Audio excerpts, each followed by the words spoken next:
Jeopardy presents today's three contestants. This is Mrs. Audrey Meyer from Allison Park, Pennsylvania. This is Mr. Malcolm Wagner from Ransomville, New York. And this is our champion. This is Mrs. Rita Burns from Tucson, Arizona. These three contestants will compete today on Jeopardy! And now, here's the star of Jeopardy, Art Fleming. Hello everybody, welcome to Jeopardy!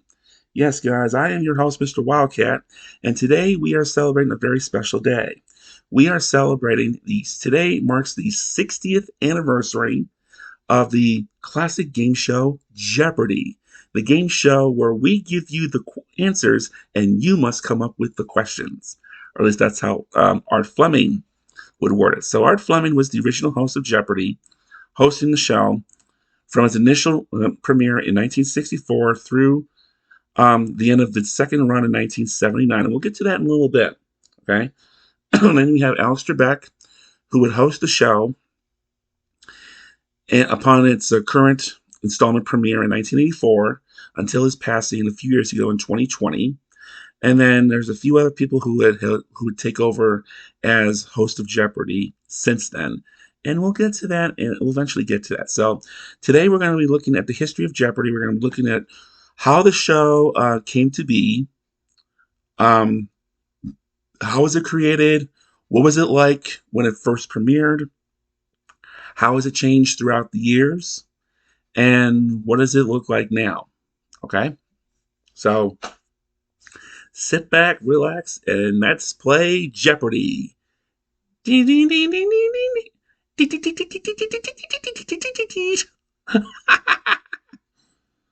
Okay. So let's first take a look at the introduction to Jeopardy, shall we? Or at least the how the game was concepted. So basically, in 1963, Merv Griffin was putting together a... Okay.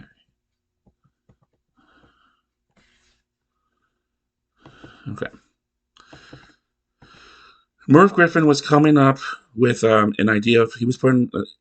Merv Griffin at the time was a talk show host. Okay, he had his own show called The Merv Griffin Show that aired in a wide variety of different formats between 1962 and 1986. Okay, Merv Griffin was born on July 6, 1925, died August 12, 2007 at the age of 82. See, he had the talk show host with the Merv Griffin Show. So let's take a look at that. It aired on NBC from 1962 to 63. And then it eventually it aired in syndication from 1969 and 1972. And then it wound up airing in syndication from 65 to 69, and again from 72 to 86. All right. So the show first premiered October 1st, 1962, the same day that the Johnny Carson's Tonight Show first premiered. And it would eventually come to an end on September 5th, 1986. He basically had set up as an ordinary talk show. You have guests to come on and chat with Merv Griffin, and then you would have musical performers as well. Okay, so that was his primary property, but he also was a game show host as well. Okay, his first game show was in 1958 with a show called Play Your Hunch, a show produced by Mark Goetz and Bill Todman, who are the kings of game, who are the all-time king producers of game shows, okay, which were aired on all three networks, but primarily NBC, okay. He also hosted a show on ABC called Keep Talking. He also filled in for The Price is Right. Bill Cullen, who hosted The Price is Right from 1956 to 1965, he filled in as a guest host for that. And he also wound up hosting a bunch of other stuff too, including To Tell the Truth. He filled in for Bud Collyer at some point during the 60s. And he also did a show called Word for Word in 1963. He also did Let's Play Post Office in 1965, Reach for the Stars in 1967, and One in a Million in 1967. All right. In addition to being a talk show and game show host, he was also in the works of being a. He was also in the market of producing programs of his own, and he was in the works of producing a new game show. Okay, uh, and his first game show idea, or at least one of them, was Jeopardy. All right. So the Associated Press profile, okay, from 1963, was released shortly before Jeopardy's series premiere. It encounters Merv Griffin's offering for the following account of how he created the quiz show. Okay. My wife Julian just came up with the idea one day when we were in a plane bringing us back to New York City from Duluth. I was mulling over game show ideas when she noted that there had not been a successful question and answer game on the air since the quiz show scandals. Why not do a switch and give the answers to the contestant and let them come up with the question? She fired a couple of answers to me. 5,280. And the question, of course, was, how many feet in a mile? Another was 79 Wistful Vista. That was Fibber and Molly McGee's address. I love the idea. I went straight to NBC with the idea, and they bought it without even looking at a pilot show. All right? And the rest was history. Okay? Now, Merv Griffin originally concepted 10 categories with 10 clues each, but after finding that the board could not easily be shown on camera, he wound up condensing it down to what we have now, which is 6 categories and 5 clues each. Okay? He originally intended requiring grammatically correct phrasing, only accepting who is for a person, but after finding that the grammatical correction slowed the game down, he decided to accept any correct response that was in question form. Griffin discarded his initial title of What's the Question when skeptical network executive Ed Vane rejected his original concept of the game, claiming it doesn't have enough Jeopardies. Okay? So basically, those of you wondering what the quiz show scandals were, so basically you had a bunch of quiz shows that aired in the 1950s. 21 was the biggest one of them all. And basically they were, the quiz shows ruled to be very difficult for the contestants, and so sponsors were losing money. So they basically producers were pressured into giving the contestants the answers ahead of time. And it worked for a while until one of the contestants, who was forced to take a dive, wound up testifying in front of Congress. And basically, it ruined the entire genre as a whole. Okay, it turned into congressional hearings were conducted involving the quiz shows. Congress amended in 1960 the Communications Act of 1934 that prohibited the fixing of quiz shows. As a result of the action, many networks canceled their existing quiz shows and replaced them at the prodding of incoming FCC Commissioner Newton Minlow with a higher number of public service programs. Okay, 21, The Big Surprise, and Dodo were amongst the biggest victims of the scandal, along with the $64,000 question. Okay. And it turned into an unethical thing. So that's why you didn't see quiz shows on the air for quite a few years. And they were pretty, okay, Merv Griffin was pretty skeptical at first about why why come up with a quiz show idea when you can't, why come up with a quiz show when no network in the right is going to approve it after they got busted for all these quiz show scandals? Well, they took Jeopardy and they tweaked it around, and NBC eventually bought it. And after, even with standards and practices at hand, it turned into a huge success. Okay, we know that all the game shows after the scandals had broken out, they wound up having their own sets of standards and practices to ensure that the game was to ensure that no contestant was given any questions ahead of time. They were they were not aware of any questions that would appear in the show until they were actually asked live on camera. Okay. And they had both the shows and the networks, they had their own sets of standards and practices to ensure that the games were run ethically and not illegally. Okay. All right. So March 30th, 1964 was the first episode of Jeopardy! That show would air on NBC daytime television until January 3rd, 1975. In late 1974, shortly after Jeopardy! Had reached its 10th anniversary, Lynn Bowen, who was the daytime executive for NBC daytime programming, she was looking at the program and said, and she was looking at Jeopardy! And said, "This show is starting to, this show is starting to age, and for its time, and we're not pretty impressed with the type of contestants that you guys are luring in." And of course, their time slot didn't help either, despite the fact that they were doing pretty well in the ratings. They were pretty much put in that 12 o'clock time slot, which was a death slot for, okay.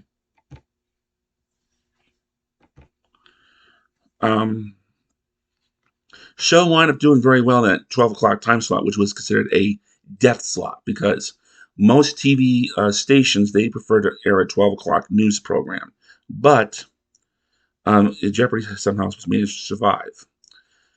She decided to move the show out of the noontime time slot where it had been located for most of its run as part of her effort to boost ratings for amongst the 1834 female demographic. Okay, she decided to end the show on January 3rd, 1975, after 2,753 episodes. Merv Griffin still had a year's contract left with NBC, so in order to compensate Griffin for the cancellation, NBC gave Merv Griffin he gave them the green light to produce a new game show to air in Jeopardy's replacement, which wound up being Wheel of Fortune. Okay, the show where you spin the wheel, you guess the letter on the board, and you get money, and after solving the puzzle, you take the money that you've won and you buy some crappy prizes on the set. All right, we'll talk about Wheel of Fortune. We will be talking about Wheel of Fortune in a video shortly down the road because Pat Sajak, who has hosted Wheel of Fortune since 1981, he is retiring in just a few months. So we are going to be doing a special review of Wheel of Fortune and a tribute to Pat Sajak in a little bit. So be on the lookout for that. Make sure you subscribe to my channel so that you do not miss out on that review. Okay. So, a syndicated version of Jeopardy! Wound up airing, was distributed by Metro Media and wound up featuring many contestants who were previously champions of the original series. Aired on prime time once a week from 1974 to 75. Okay, contestants on that one basically. On the original NBC daytime version, dollar values in the regular Jeopardy! Range from $10 to $50. Double Jeopardy! Range from $20 to $100. Okay, you pick a category and the dollar amount. Art Fund would say the answer is, and he would read the answer, and once that answer has been exposed, you are allowed to renege. But remember the Jeopardy! Give an incorrect response, and that dollar amount will be deducted from your score, and then the remaining contestants would have an opportunity to take a shot at that response. Whoever answered correctly, they got the money, and they got to pick the next category and dollar amount. You continue playing until time ran out. You hit the daily double, you were allowed to wager part or all of your winnings on that one particular question. That was a huge gamble. Okay. If you were in the negative, or if you were had less than the maximum dollar amount of regular or double Jeopardy. So like in regular Jeopardy, you can wager if you had less than $50, or if you were in a negative, you could wager up to $50 on a daily double. Or in double Jeopardy, if you were in the negative, or if you had less than $100 in your score, you were allowed to wager up to $100. Other than that, you were allowed to wager part or all of your winnings. Okay, wager as much as you want as long as you did not go over. Okay. At the end of the Double Jeopardy, the three contestants were placed into Final Jeopardy, and anybody who did not, um, any contestants who were in the negative or had a zero score at the end of Double Jeopardy were not eligible to play that Final Jeopardy round. You had to have at least one positive $1 in your score in order to move on to Final Jeopardy. You basically went into a commercial break, and during that commercial break, contestants made their wagers on how much they wished to wager. They they wrote down exactly how much they wanted to wager on that Final Jeopardy category. And of course, Art Fleming would give them the category before they moved into the commercial break. Okay. In a moment, all three of you are placed in the Final Jeopardy round where the championship is at stake. Please take this moment to determine how much you like to wager in the final round. Recapping the scores, Reed is in first place with $370. Audrey's in second place with $260. Malcolm hanging in there with $90. Today's Final Jeopardy category is state capitals. We'll be back to play Final Jeopardy in just a moment. Please watch. Again, we thank you. Okay. So then, whoever had the higher scores. So basically, the scores were put on top of the desk, and then they were eventually recorded by producers, so that way they could not be altered. Once the Final Jeopardy answer had been read, and, had been revealed and read, the contestants had 30 seconds to write down their Final Jeopardy response. And of course, you had that infamous okay.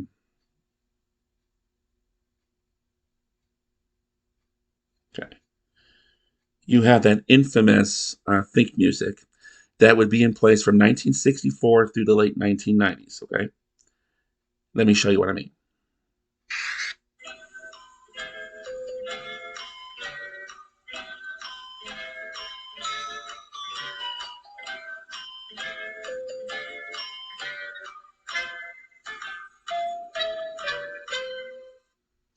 Okay. Time's up, pens down to see how we did. They start with the contestant who was in third place. They read the question. They answered correctly or incorrectly. How much they wagered, they would add or subtract that score. They move on to the second place contestant. Read their question, let them know whether it was correct or not. Revealed their score, and then revealed their wager and added or subtracted from their score to keep up their thing. And then they moved on to the first place contestant who had their question, and they decided, revealed exactly how much they wagered, and whoever had the final score at the end of that collaboration, they were declared the champions for that day. And they got to come on the next show to defend their championship amongst two new contenders. Okay, the runners-up, they got the cash that they had in front of them, plus a copy of the Grolier International Encyclopedia, plus a copy of the Jeopardy home board game. Okay, yeah, this was back in the day. Dollar values were so small back in the day where you were actually allowed to, all contestants were actually allowed to take their winnings home with them. They were given it in the form of a check, of course. And of course, my father had always told me that back in the early days, many contestants, they would not, it wasn't worth cashing the checks, that they just took the checks and they framed them, okay, just as a souvenir, okay? Because, like, hey, it's $20. It's not worth cashing $20.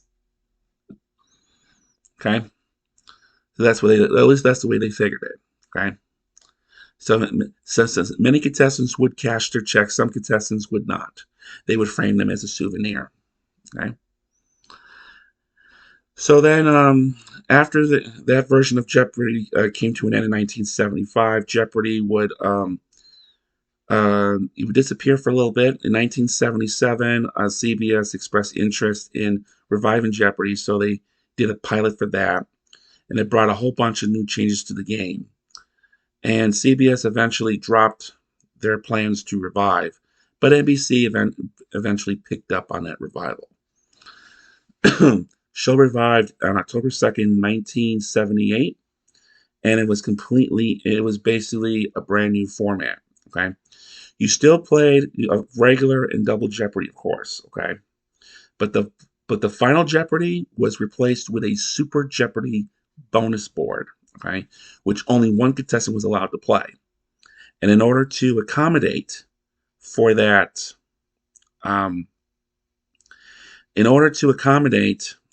this Super Jeopardy bonus round, the contestant with the lowest score at the end of each round got eliminated. So regular Jeopardy was played by 3 contestants. Double Jeopardy was only played by 2 contestants, and only 1 contestant went on to Super Jeopardy. So in this second installment of Jeopardy, Art Fleming returned as host, and then he had John Harlan. Now Don Pardo was not available to return for the revival because he was stuck out in New York. Don Pardo was one of 2 individuals who had a lifetime contract with NBC. As long as they wanted to work, they would have a job with NBC. One of them was Don Pardo, and his biggest project he ever worked on was being the announcer for Saturday Night Live. Okay, he did a wide variety of other stuff too. He did a wide variety of other game shows, and he also did announcing work for WNBC, the local NBC station for New York City. Okay, John Harlan wound up serving as the announcer for the show. Okay, so in regular Jeopardy, you still had 6 categories, and the dollar values range from 25 to 125. So you had 25, 50, 75, 100, and 125. Still had 1 daily double on the board. And at the end of the round, the contestant with the lowest score was eliminated, and the 2 highest scoring contestants moved on to Double Jeopardy, where the dollar values would double. They ranged from 50 to 250. You had 2 daily doubles on the board, and only the one contestant with the highest score at the end of the game, they got to move on to the Super Jeopardy. Now, of course, the 2 contestants who were eliminated early on, they got to keep the cash. If they were in the positive, they got to keep whatever cash they had, and they also got a consolation prize. They didn't get like the ordinary encyclopedia and home game set that they usually got on the regular round. This time around, they got like consolation prizes. Okay, soup, appliances, luggage, stuff like that. Okay, gift certificates to restaurants, etc., etc. Like, these are like vendors that are like they had they sponsored the show in one way or another. They provided prizes that would be offered to contestants who got eliminated. Okay, so now let's move on to that infamous Super Jeopardy bonus. Okay, you had 5 categories across and 5 questions per square. So your job was to pick a category, and the numbers on the board, they range from 1 to 5. So you basically picked the category and a number. The answer was revealed. You had to come up with a question right away. Answer correctly, you got $100 for each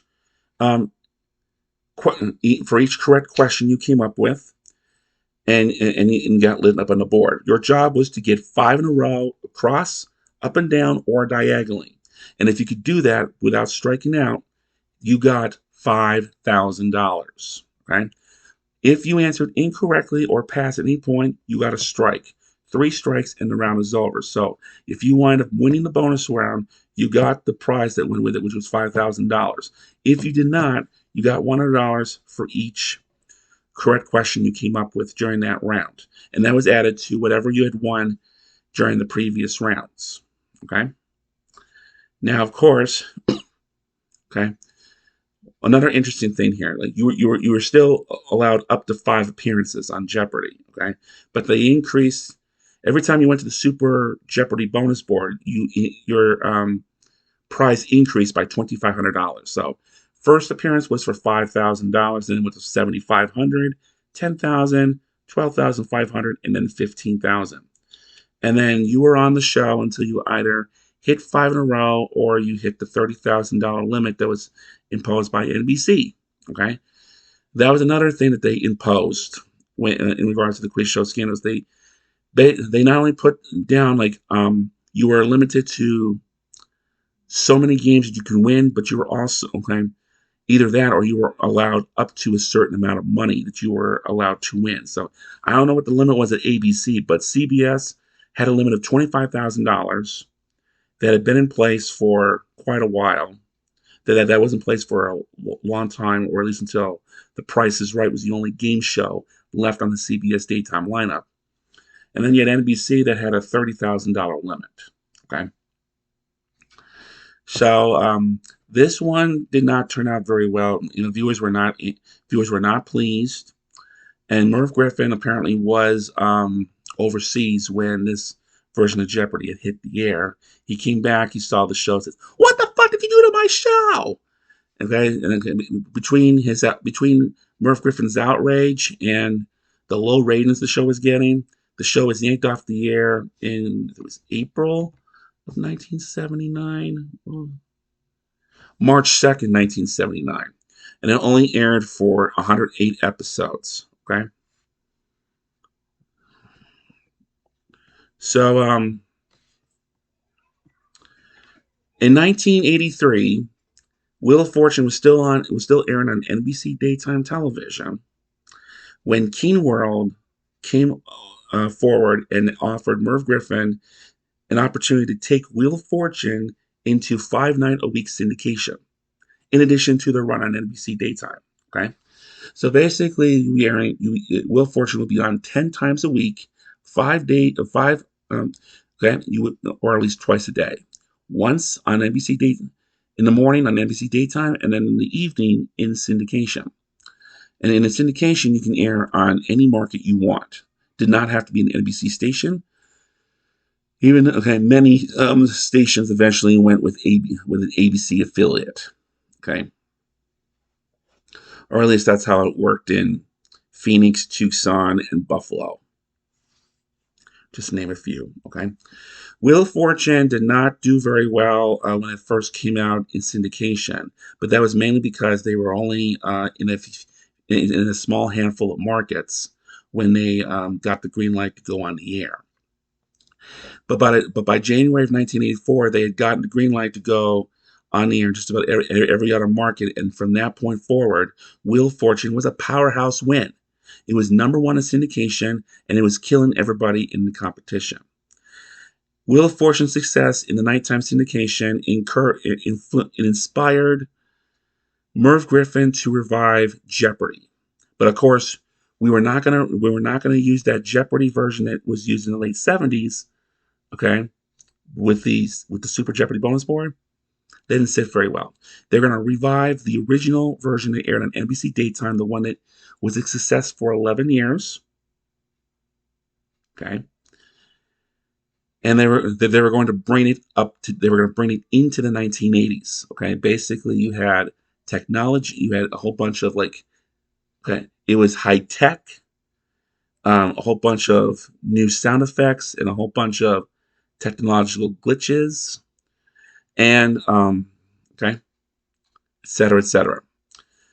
Apparently, Art Fleming was since Art Fleming was at the time still the face of Jeopardy. Merv Griffin had originally offered the Jeopardy job to Art Fleming, but Art Fleming respectfully declined the invitation for a couple of reasons. Number one, it would have required a move from New York to Los Angeles, which he was opposed to. He was not happy with having to air that second version of Jeopardy in LA in the late 70s. He was also not happy with the updates that were made to the show. He also did not like the technological changes that were made as well. And throughout the run, he heavily criticized the writers of the modern version for being too easy on the contestants. Okay, the original version of Jeopardy really challenged you, and he heavily criticized the writers of the new version that the questions were too easy and they needed to be harder. Okay. Okay. This is what I read. Okay. So with Art Fleming out of the picture, Merv Griffin had to go in and hire a new host. Even though at one point, okay, I think 20 years ago or something, I read somewhere, on some forum online, that Merv Griffin was not even offered. Okay, Merv Griffin had no plans on hiring Art Fleming because Merv Griffin was planning on a long run for this version of Jeopardy, and he didn't want to have to go in and hire a new host. Our family was already 60 years old when this version of Jeopardy was about to air, and he was afraid that he had to go in 10 years down the road and have to hire a few years down the road and hire a new host. He was afraid that was going to happen. Okay, so he decided to go in with somebody younger. But of course, reading recently, it was confirmed that Art Fleming was originally offered the hosting gig, but he respectfully turned it down because he didn't want to leave New York and he was not too happy with the changes that were being made. Okay, so that paved the way for a new host, and he wanted somebody young and somebody that would clean onto the show quickly. He wanted coming across this guy, Alex Trebek, okay, who had a couple of game shows in his resume. Okay, so let's talk about Alex Trebek. Okay, let's see. Don't mind this noise in the background. You got a bunch of kids playing on their scooters. Okay, and they can go fuck themselves as far as I'm concerned, because I'm trying to do a video here. Alex Trebek was born George Alexander Trebek on July 22nd, 1940, in Sudbury, Ontario, Canada. So he was a native Canadian citizen. So Sudbury is in the central part of Ontario. It's far north of Toronto. Okay, so it's the fifth largest.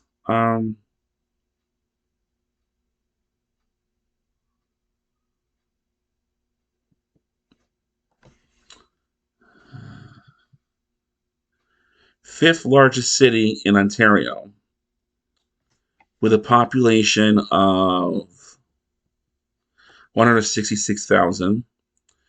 It was founded in 1883, incorporated into a town in 1893, reincorporated into a city in 1930, and then reincorporated as Greater Sudbury in 2001. Okay, this is the natural home of Alex Trebek. Okay, he wind up he started a bunch of television and radio programs for out in Canada, primarily the CBC, Canadian Broadcasting Corporation. Okay, excuse me. In 1974, Alan Thicke, okay, who's best known for playing the father on the TV show Growing Pains, and he wrote a lot of TV themes and wrote a bunch of music for TV shows and sitcoms. His most famous one was The Facts of Life. The Facts of Life, The Facts of Life. Oh my God. Okay, what were you thinking, Alan?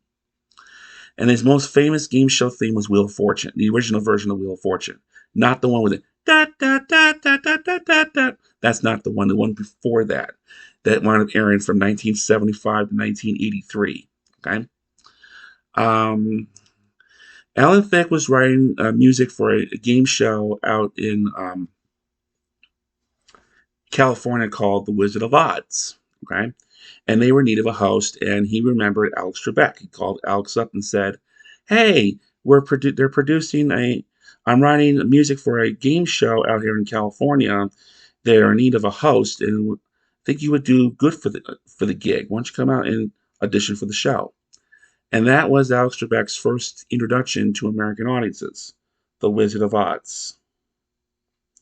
So I've already played an excerpt of this theme for my Married Children review called Enemies that I just reviewed recently. So let's do this again, okay? Since none of you guys are probably married children, since many of you guys here are probably not married children fanatics, I know some of you are because you would not be subscribed to my channel otherwise, okay? Here is an excerpt of The Wizard of Oz.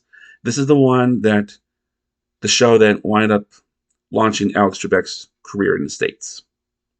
Who's the man?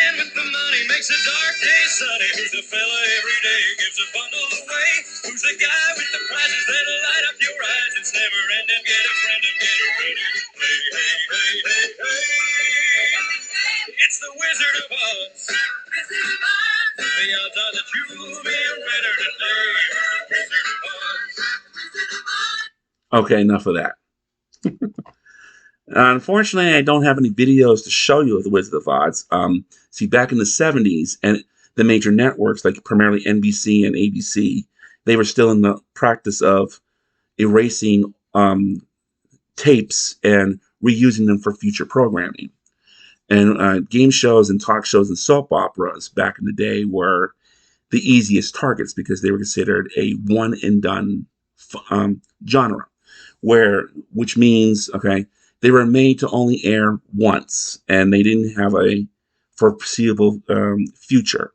Because nobody back in the day thought there would be such a thing as cable TV, or a 24-hour channel devoted to game shows, or a 24-hour channel devoted to soap operas. So they took the tapes and reused them. Okay, the Wizard of Oz unfortunately did not survive, but this is the one thing that actually did survive was the theme song, and that was Alan Thicke that you heard on that.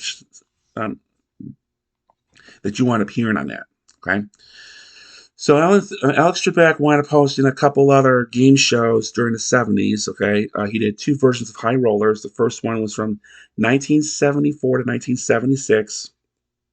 And the second version was from 1970 to 1980. And basically what that game was you had 9 numbers on the board, 1, 2, 3, 4, 5, 6, 7, 8, 9. Contestants, they took turns rolling the dice, trying to knock those numbers off the board in a combination of as many as possible. And as soon as the contestant rolled a number which you were not able to knock off the board in any combination, you lost and your opponent won. But if you were able to roll them all, if you were able to clear the entire board without landing a bad roll, you were the winner, and you got a nice prize to go with it too. So that's what High Rollers is all about. And then he also did a game show for Mark Goodson in 1976 called Double Dare. And no, guys, it is not the same game show that Mark Summers hosted on Nickelodeon. It's a completely different show. And it's kind of hard for me to describe because I've not seen enough of it to be able to describe it for you guys. Okay. But it's a completely different version of Double Dare, okay? And it doesn't feature kids. Instead, it features ordinary civilized contestants that are competing against those with doctorates, okay? To try to see who can answer the clue first, okay? All right. So then, and then he also did Battlestars in 1981. And around the same time, he was also doing this game show up in Canada called Pitfall that aired from like 1980 to 1982 or something like that. The funniest part about Pitfall, the production company went broke during production. And as a direct result, many of the contestants were not paid the prizes that they had won. And, even the funnier part of it, Alex Trebek never got paid. Yeah. Alex Trebek didn't. That's the one time he did not get paid for his work. And it came at a very bad time because he was having to fly back and forth between Canada and LA because he was hosting game shows in both Canada and the US. And he really could have used the money. So in 1983, at this point, Alex Trebek was out of work, and Merv Griffin had approached him saying, I've liked some of your work in the past. I would like for you to host this. I'm planning on reviving Jeopardy. Art Fleming had turned it down, and I think you would do good for the part. And he agreed to it on one condition. He gets to be part producer. Oh, you can have whatever you want, Alex. So that's how he got the job. So when Jeopardy first premiered in September of 1984, many changes were made to the show. First of all, the dollar amounts in regular and double Jeopardy were multiplied by 10. Dollar amounts in regular Jeopardy were now $100 to $500, and it was on and the responses were on video screens instead of an actual manual board. Okay,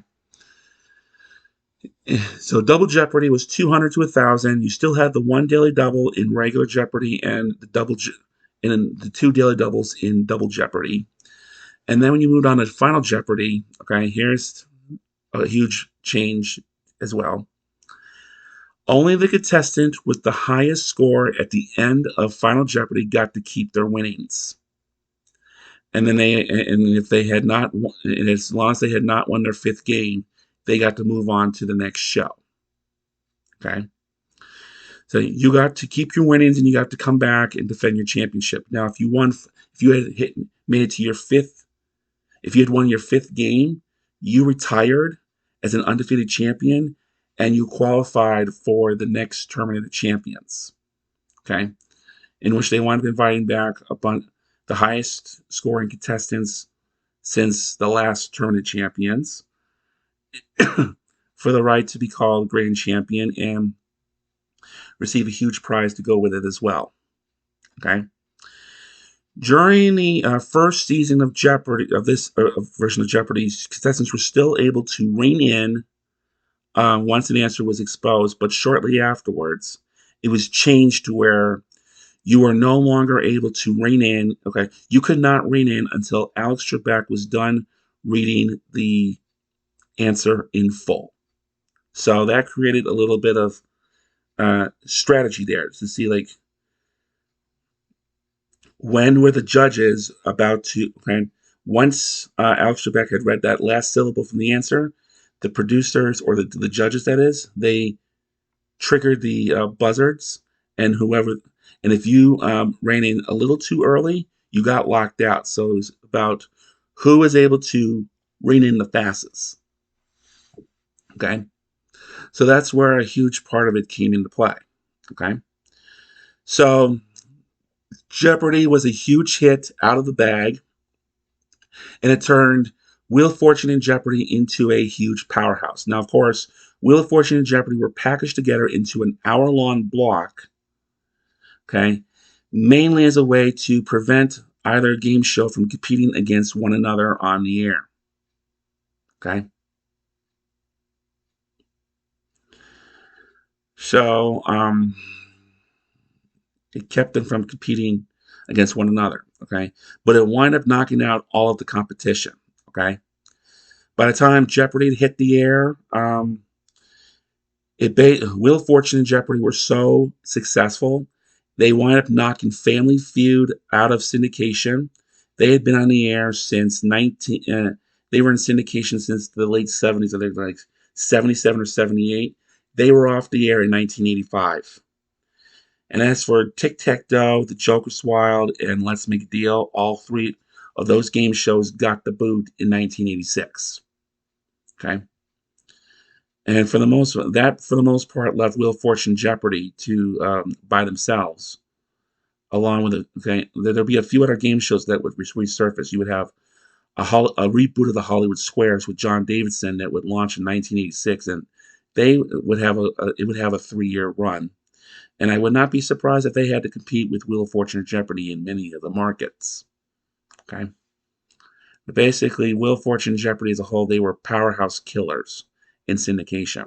Okay, daytime Wheel of Fortune would eventually leave the air in 1991, leaving the syndicated version by itself. And to this date, right, I believe last I checked, there's still Jeopardy is, I don't know how successful Jeopardy is, but Wheel of Fortune has been hanging on to that number one spot, or if not, competing head to head with Judge Judy. Okay, you also have like reruns of other syndicated shows that they're having to compete against as well. Like during the 2000s, there was this game show website that Steve Beverly ran called the TVGameShows.net, and they kept track of like all the ratings for the game shows, not only on network but on primetime network, but also in syndication. Wheel of Fortune would always be in first place. Jeopardy would never, it wouldn't always be in second place, but it would remain in the top five. Okay. You would have like reruns of Seinfeld and Home Improvement and even Judge Judy that would be keeping Jeopardy out of that number two spot. Jeopardy never got into that number one spot in all the years it's been in syndication. Okay. So they wound up doing, in the 90s, they wound up, it got a facelift into the 90s to make it adjustable into the 90s. In 1996, Sony had bought the rights to both Wheel of Fortune and Jeopardy, and they got moved into a new studio. So they both got moved into the Sony Picture Studio in Culver City, California, and they want to get it. And both shows got new sets to go with it as well. Okay, in the early 2000s, let's take a look here. Let's take a look. Let's see.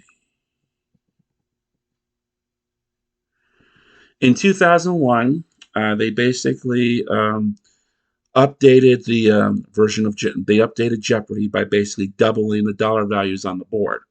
So so from 2000 since 2001, dollar values in regular Jeopardy have ranged from $200 to $1,000, while double Jeopardy have ranged from $400 to $2,000. Okay, still have the regular. You still have the one daily double in regular Jeopardy and the two daily doubles in double Jeopardy. Okay. Shortly afterwards, they wind up lifting around 2002, 2003. Jeopardy wind up lifting its 5 game limit. Okay. Because they wanted to experiment with, like, they've had all these contestants that had been retired, that wound up retiring as undefeated champions. And what they wanted to start experimenting was, how far could somebody go in this game? Okay. So they basically took away the game and dollar limits that you could win on the show. Okay. You could win as much as you wanted and win as many games as you wanted as you were on the show until you lost. Okay. Kind of the same format that Wink Martindale's Tic-Tac-Toe had during the late 70s into the mid 80s. And of course, Tic-Tac-Toe was able to get away with that because they were in syndication and they were not affiliated with any particular TV network. So that's what allowed Tic-Tac-Toe to get away with that during the early years. But in terms of Jeopardy, well, that's in syndication as well. And they're not affiliated with any particular TV network. Wheel of Fortune, they had not been, okay, the nighttime version has never been affiliated with any network, but especially after the daytime version was canceled in 1991. And speaking of which, Alex Trebek, in addition to hosting Jeopardy, Alex Trebek wound up hosting a couple of additional game shows in the late 80s, in addition to Jeopardy. So he wound up doing a reboot of Concentration for Mark Goodson approached Alex Trebek, wanting him to do a reboot of Concentration called Classic Concentration, which he wound up doing episodes from 1987 to 1991, with reruns airing on NBC through the end of 1993. And of course, Classic Concentration would resurface 25 years later in 2018 on the Buzzer Network. Okay. He would also be the third host of a version of To Tell the Truth.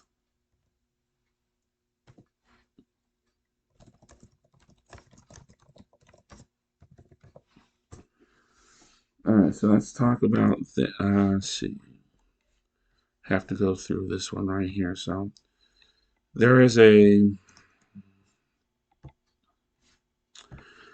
So there was a version of To Tell the Truth that aired on NBC Daytime for only 8 months. Okay, aired on September 3rd, 1990 through May 31st, 1991. Okay, the show was it was the first version of To Tell the Truth to not be recorded in New York. It was the first to be recorded out in California. Okay. They had a huge hosting problem. Okay. First, they had Gordon Elliott, who was from a reporter from Current Affair, and apparently he was from Australia. And there was a huge dispute with Elliott's former employers in Australia that forced him off American television altogether. His replacement was then frequent panelist Lynn Swan, who apparently he was the first African American host of To Tell the Truth. He's mostly famous for playing with the Pittsburgh Steelers. He was also the athletics director for University of Southern California. Okay, he was forced off the air after ABC Sports. Okay, he was also hosting.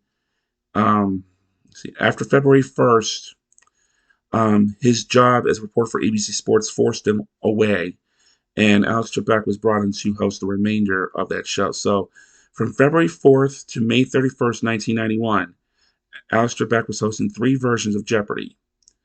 Was hosting three different game shows at the same time: Jeopardy, Classic Concentration, and To Tell the Truth. By the summer of '91, Alex Trebek was down to just one game show, and that was Jeopardy. Okay, so let's take a look. Okay, so the first, so basically, around 2002, 2003, Alex Trebek, Jeopardy decided to lift the limits of how much you could win and how many appearances you could be in the show. They want to see how far someone could really go. And the first true test came in 2004 with a contestant named Ken Jennings, a software engineer from Salt Lake City, Utah. Okay. He would go on to win $2.5 million in 74 games. On his 75th appearance, oh my lord, okay? Not going to believe what happened here. So that's Ken Jennings. Ken Jennings, born May 23rd, 1974. We will be talking about him for quite a while. So let's see. Here's the end of the streak, okay? November 30th, 2004, his first appearance on Jeopardy came um, in June of 2004, and he would remain on the show till November 30th. Okay, so he was on there for about 6 months. Jennings' reign on Jeopardy ended on November 30th, 2004, when he lost his 75th game to challenger Nancy Zerg. Jennings responded incorrectly to both the Double Jeopardy daily doubles, causing him to lose a combined $10,200 and forced him with only $14,400 at the end of the round. As a result, for only the 10th time in 75 games, Jennings did not have an insure. He did not have enough money to securely win Double Jeopardy. Okay. Jennings and Zerg were the only two contestants who went into Final Jeopardy because they were the only ones who the third place contestant was in the negative at the end of the Double Jeopardy. So basically, the Final Jeopardy category for that game was business and industry, and the Final Jeopardy answer was most of this firm's 70,000 seasonal white-collar employees work only 4 months a year. Okay. Jennings appeared perplexed during the time allowed to write a response, while Zerg finished her response quickly. Zerg's response was, "What is H&R Block?" which was correct. She had $10,000 going into Final Jeopardy, wagered $4,401. It gave her a $1 lead over Ken Jennings. All right. Then it was time for Ken Jennings to come up with his response. Oh, okay. Okay, oh my lord. His response was, "What is FedEx?"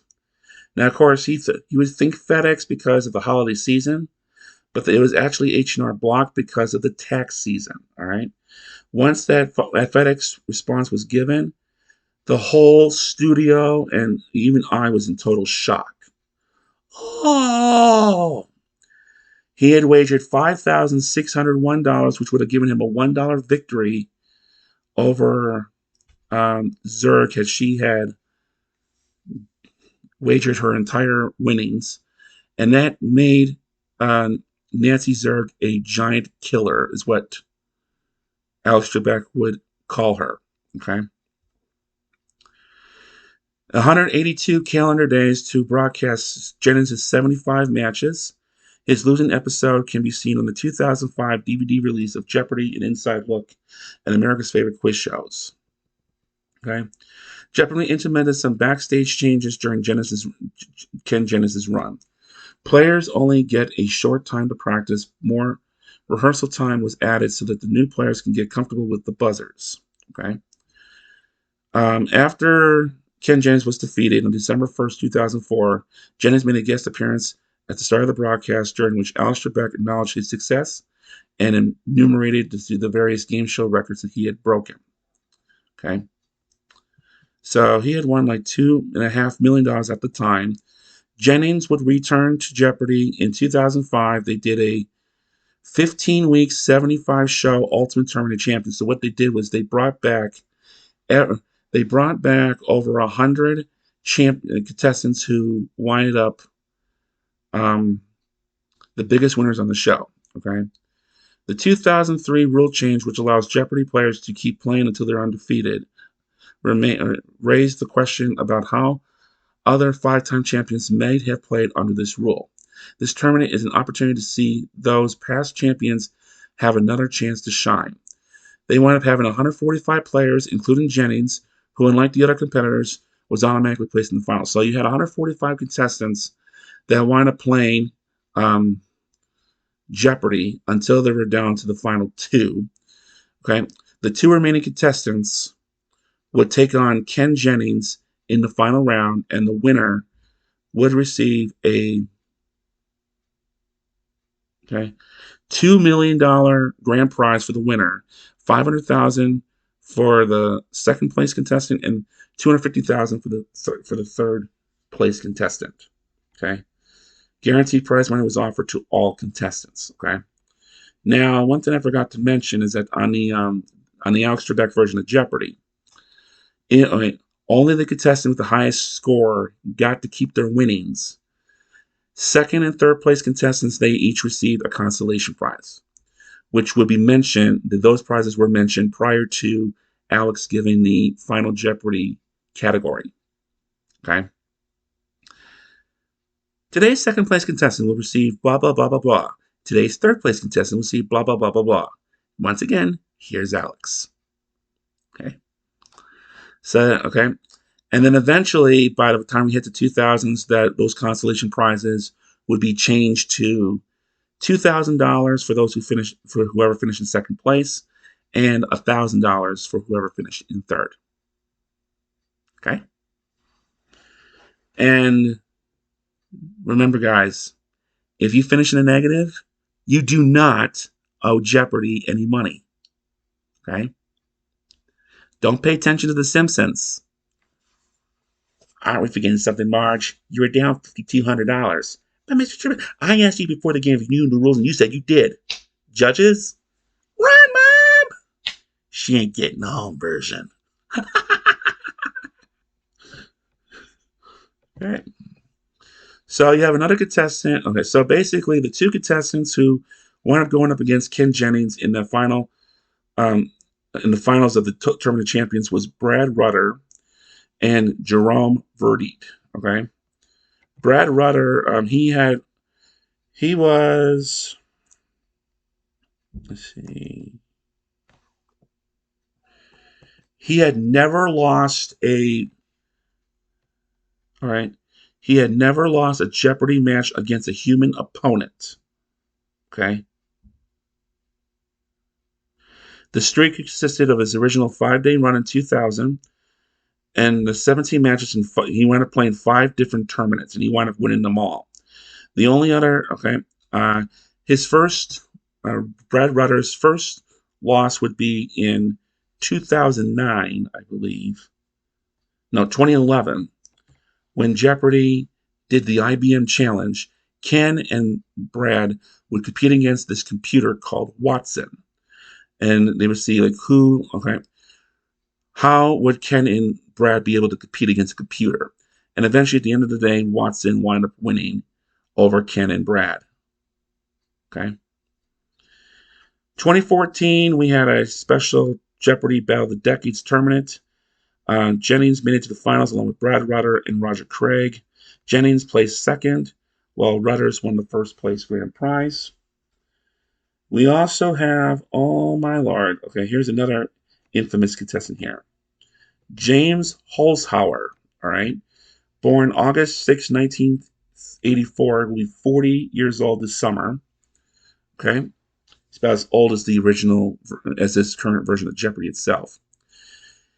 He he basically changed the game. Okay, he is basically a professional gambler from Las Vegas, Nevada. And even though he was born in Naperville, Illinois, he resided in Las Vegas at the time of his appearances in Jeopardy. And he was a professional gambler. And he wound up basically what he did is instead of going from top to bottom like most contestants do, he would pick like random amounts on the board, trying to hit those daily doubles. And then he would go and he would be a huge risk taker. He would risk huge amounts. Okay, win or go home. Okay, he wound up winning 32 games in 33 appearances, winning $2,464,216, right behind the $2,520,700 that Ken Jennings won in 2004 in 75 appearances. Okay. So he had won just about almost the same amount of money that Ken Jennings won in just half a period of time. So he was another contestant who pushed the bar really big. Okay. So that takes us to 2020. Okay. For the Jeopardy Greatest of All Time tournament, in which you had the three greatest contestants on the Alex Trebek version of Jeopardy, which you had Ken Jennings, Brad Rutter, and James Holzhauer, all of whom would compete against each other to see um, who would be crowned the greatest of all time and receive a grand prize of $1 million. Guess what? This was the first time that Brad Rutter would lose to a human being on Jeopardy. And he would lose to Ken Jennings. Okay? So at the end of the day, Ken Jennings, okay, had won a grand total of $4,522,700. Okay?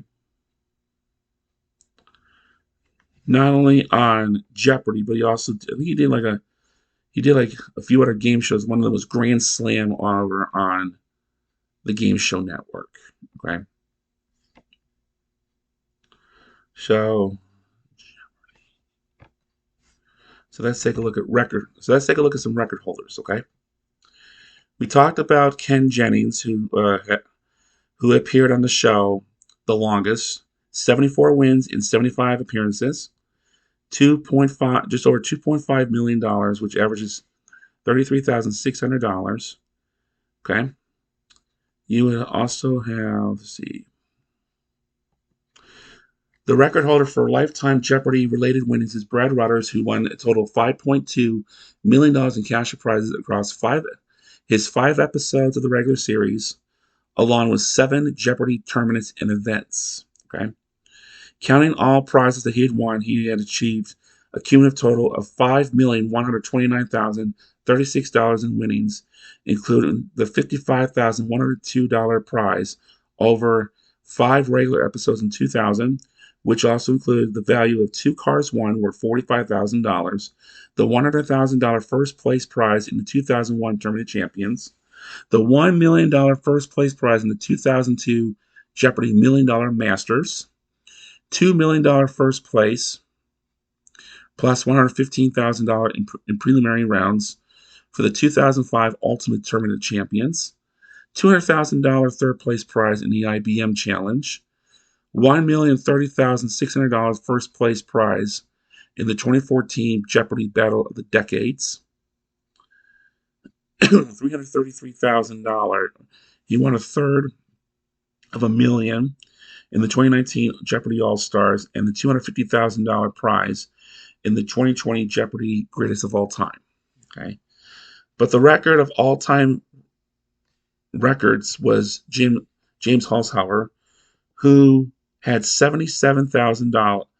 He first surpassed the record of $77,000, which was held by Roger Craig in 2010.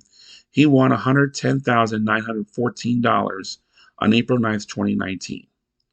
He would then go on to win $131,127 on April 17th, 2019. And let's see, what else did he win? The record holder amongst women on Jeopardy is Amy Schneider, who had won a total of $1,382,800 earned in 40 episodes aired between 2021 and 2022. Schneider is currently ranked second in all-time in consecutive games won, only behind Ken Jennings at 74. Mattea Roach, whose winning streak earned $560,983 over 23 games in April of May 2022. Most have been the most successful Canadian contestants who have ever competed on the program. Okay. All right. And then, of course, we have all the infamous celebrity Jeopardies. Okay. None of the celebrity. Okay. So you would have Patrick Pierce in 2021, who finished with a negative $7,400. You had Stephanie Hall, who finished with negative $6,800.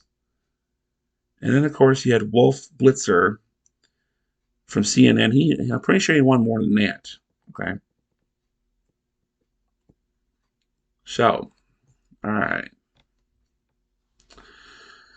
So, what about Jeopardy now? All right. Now, in terms of the art, what about reruns? The original version of Jeopardy with Art Fleming, the original daytime version, for the most part is gone. There's a handful of episodes that survive, but for the most part, they're gone. NBC had a practice back in the day where they would take the programs and they would erase them and they would record other programs with them. Okay, game shows were a huge target. They were a one and done deal back in the day. They were believed to have been you only get one airing and then they would just sit in the vault forever. And nobody back in the day would know that there would be such a thing as cable TV or a 24-hour network for game shows. So the networks and many of the producers, they analyzed how much it would cost to store the tapes, and then when they realized that there wasn't much value to them, they recorded over them. There are a few episodes of the Art Fleming version that are still in the air. The pilot has been recently circulated online. You also have the 2000th show that aired on the Game Show Network back in the 90s. And then they wound up inviting back the three highest scoring contestants up to that point. And they wound up playing a shortened version of Jeopardy for charity. They wound up playing one round of double Jeopardy plus the final Jeopardy. And in the double Jeopardy, they basically had one daily double for each category. So instead of playing the two daily doubles for the entire round, you had 6 daily doubles overall. And that was to help make up for much of the money that they would have made had they played a regular round. And of course, that regular round was, they didn't have one because they invited Mel Brooks onto the show to resurrect one of his famous characters, the 2,000-year-old man. Okay. That was such a good episode for Jeopardy to preserve because it allowed future generations to not only have an instance of what the show was about, but it also a great entertainment value as well. There are at least 2 episodes from 1974 that are known to exist. One of them is in a master copy quality. Another one is in okay quality. You have the final episode from January 1975 that has also circulated online as well. There's also a few other episodes that are known to exist in the archives of UCLA, but who knows of whether or not they will be allowed to be released to the public. Okay. As for the second version of Jeopardy from 1970 and 79, We don't know whether or not the entire version exists. We know that the final episode from 1979 does exist because it has aired on it did air on the Game Show Network when they were doing a marathon of final episodes. Okay, okay, in which the champion she winded up winning the $5,000 Super Jeopardy bonus board with the clue current events for 5. ABC has reduced this $1 million a week reporter to 1 appearance a week. The correct question: who is Barbara Walters? Okay, because at the time she had just started hosting 2020 with game show legend Hugh Downs. Hugh Downs away.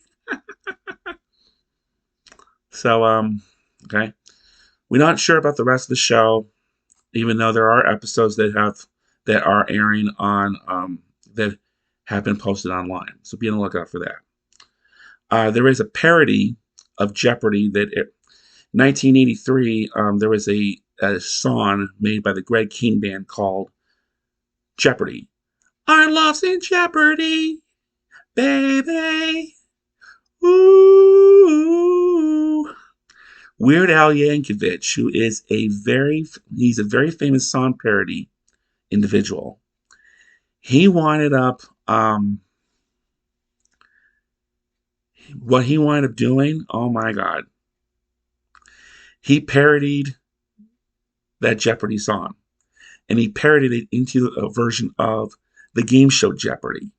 And because this was before Alex Trebek became host, they had the original set. They had a replica of the original Jeopardy set from the 60s and 70s. They even brought back Art Fleming to be the host, and they even had Don Pardo to be the announcer. You had Weird Al Yankovic, who was not only singing the lyrics, but was playing a contestant. Okay, and of course, the parody was, I lost on Jeopardy, baby. Ooh, I lost on Jeopardy, baby. Towards the end of the music video, you have Art Fleming and a bunch of others. I lost on Jeopardy, baby.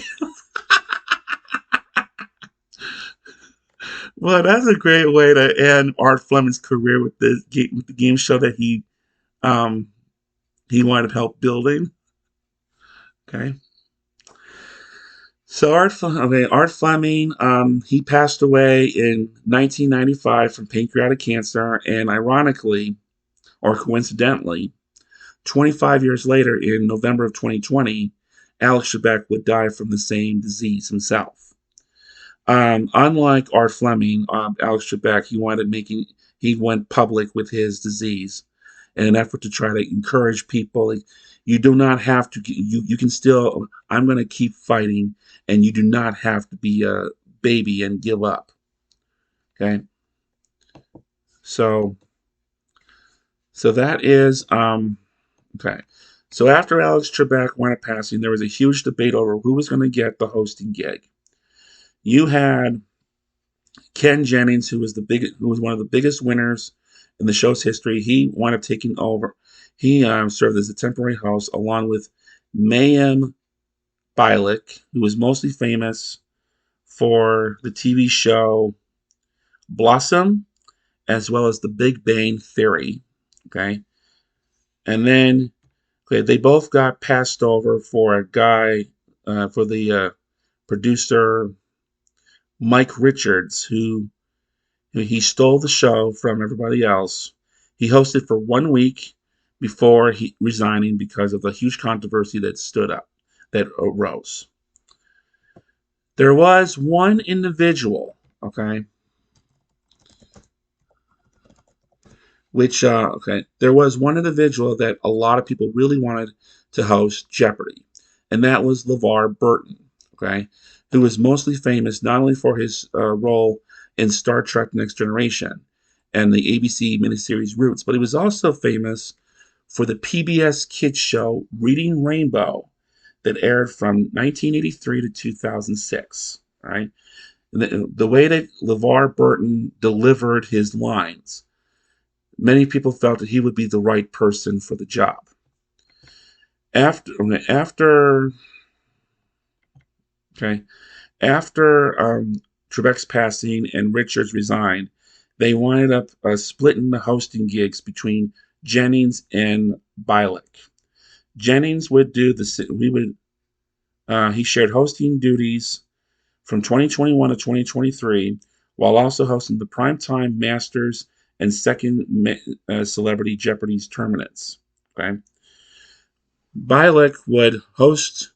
She would share hosting duties from 2021 to 2023, while also hosting the primetime National College Championship and the first Celebrity tournaments.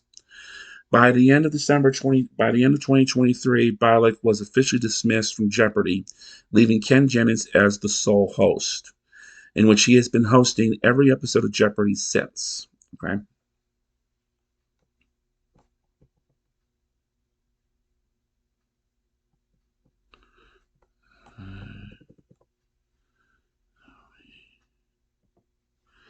So let's see.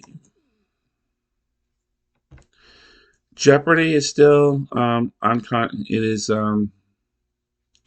not sure exactly how much longer they're on contract for, but it's going to run for quite a while.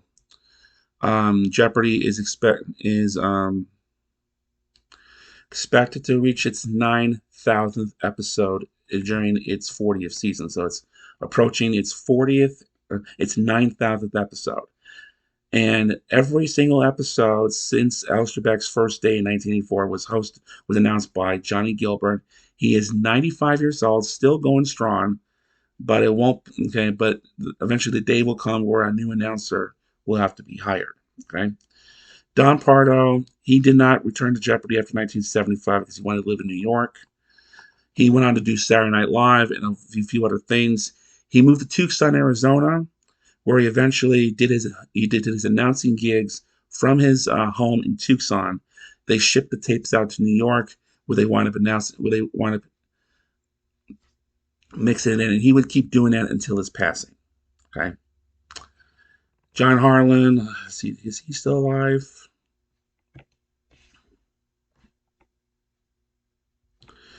John Harlan passed in 2017, so he was 91 years old. He was best known for doing the Bob Hope specials on NBC, as well as the Tom Kennedy game shows You Don't Say and Name That Too. Okay. And I believe he also temporarily announced Saturday Night Live for a few months in between when Don Pardo took a leave from the show. Okay. So that's Jeopardy in a nutshell. 60 years, a lot of history. Okay. And I'm sorry it took so long, but now is the fun part. We are about to, okay. I have taken the liberty saving a piece of cake for the both of us, that is. All right. Happy birthday to you. Happy birthday to you. Happy birthday, dear Jeopardy. Happy birthday to you. Okay. Art Fleming, Merv Griffin, Alex Trebek, Ken Jennings. Blow out the candles and make a wish. All right. Now, while I go enjoy my slice of cake from this famous celebration, we are going to be taking a brief hiatus. You guys have a wonderful Easter. It's going to be on March 31st. And for those of you watching the NCAA tournament, hope your team does very well. I'm pretty sure the Wildcats have screwed themselves up.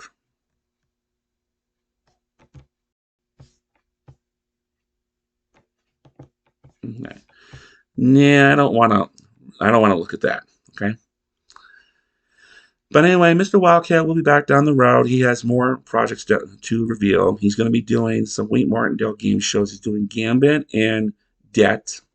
He's also got a couple of Married Children episodes coming your way as well, and a few other surprises in the process as well. So make sure you hit that subscribe button so you don't miss out on my future videos. And until the next time, Mr. Wildcat is here reminding you all to be good, be careful, and behave. So long.